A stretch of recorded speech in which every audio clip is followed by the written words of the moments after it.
Hi friends, ఎలా ఉన్నారు? నేను మీ చంద్రికాని. ఈరోజు మనం చేసుకోబోయే రెసిపీ మష్రూమ్ మేతి రైస్. ఇప్పుడు కావాల్సినవి చూసుకుందాం. కావాల్సినవి రైస్ నేను ఆల్రెడీ కడిగి పెట్టుకున్నాను. ఇవి ధనియా పౌడర్, అల్లం వెల్లుల్లి పేస్ట్, మెంతి కూర, ఆనియన్, పచ్చిమిర్చి, మష్రూమ్స్, సాల్ట్, ఆయిల్, మిరియాల పొడి, జీలకర్ర.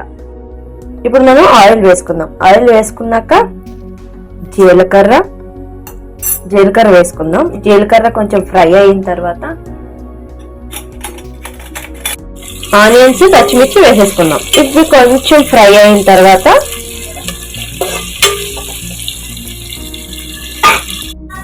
ఆనియన్స్ ఫ్రై అయినాయి కదా, ఇప్పుడు మనం ఒక స్పూన్ అల్లం వెల్లుల్లి పేస్ట్ వేసుకుందాం.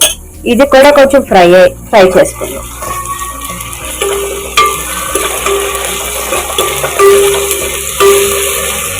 అల్లం వెల్లుల్లి పేస్ట్ ఫ్రై అయిపోయింది కదా, ఇప్పుడు మనం మెంతికూర వేసుకుందాం.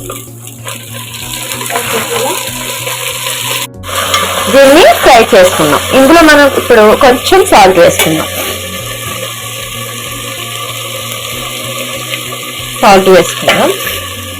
ఇది కొంచెం ఫ్రై అయిన తర్వాత మనం మష్రూమ్ కూడా యాడ్ చేసుకొని, మెంతికూర కొంచెం మగ్గింది కదా, ఇప్పుడు మనం మష్రూమ్స్ అన్ని వేసేసుకుందాం.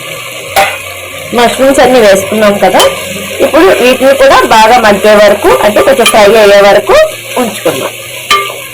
కొంచెం మెంతి కూర, మష్రూమ్ బాగా మగ్గిపోయింది కదండి. ఇప్పుడు మనం దీంట్లో మిరియాల పొడి వేసుకుందాం. మిరియాల పొడి అండ్ ధనియాల పొడి కూడా వేసేసుకుందాం. ఇది వేసుకున్నాం కదా, ఈ రెండు కూడా బాగా ఫ్రై చేసుకొని,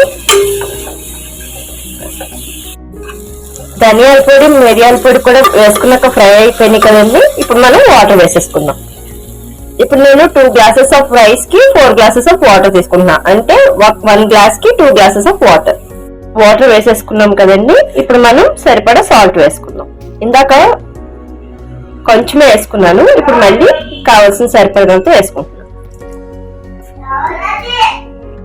వాటర్ బాగా బాయిల్ అయింది కదండి, ఇప్పుడు మనం దీంట్లో రైస్ వేసేసుకుందాం.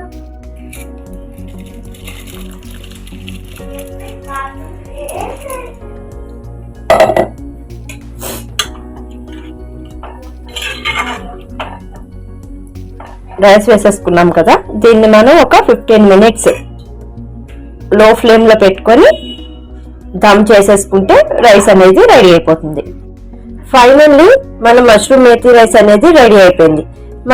నేను ఇందాక చెప్పడం మర్చిపోయానండి, సారీ. కొంచెం పుదీనా వేసుకోండి. దించేసే ముందు పుదీనా వేసుకొని దించేసుకోవడమే, అంతే.